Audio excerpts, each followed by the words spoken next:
இந்தியாவில் சில மாநிலங்கள்ல மதுவுக்கு முழுசா தடை விதிச்சிருக்காங்க. ஆனா அந்த தடைக்கு பின்னால நடக்கிற சில விஷயங்களை கேட்டா உங்களுக்கு ஷாக்கா இருக்கும். இந்தியா முழுக்க மதுவுக்கு அனுமதி இருந்தாலும் பீகார், குஜராத் மாதிரியான இடங்கள்ல மதுவுக்கு முழு தடை இருக்கு. மது இல்லனா குடும்ப வன்முறை குறையும், ஆக்சிடென்ட் நடக்காது, மக்களோட வாழ்க்கை தரம் உயரும்னு எல்லோரும் நம்பினாங்க. பீகார்ல இந்த தடையை கொண்டு வந்த புதுசுல சரக்குக்கு செலவு செஞ்ச காசை பால் வாங்க, வீட்டுக்கு பொருள் வாங்கன்னு நல்ல வழியில செலவு செய்ய ஆரம்பிச்சாங்க. ஆனா கதை இதோட முடியல. இங்கதான் ஒரு பெரிய ட்விஸ்ட் இருக்கு.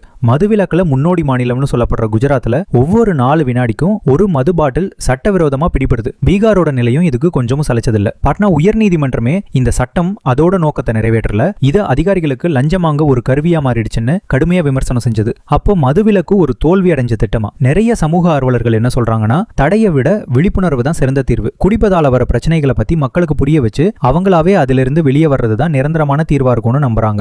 மதுவிலக்கு ஒரு நல்ல எண்ணத்தோட ஆரம்பிச்சாலும் நடைமுறையில அது ஏகப்பட்ட சிக்கல்களை உண்டாகிருக்கு. இதை பத்தி நீங்க என்ன நினைக்கிறீங்க? உங்க கருத்துக்களை கீழே கமெண்ட்ல சொல்லுங்க.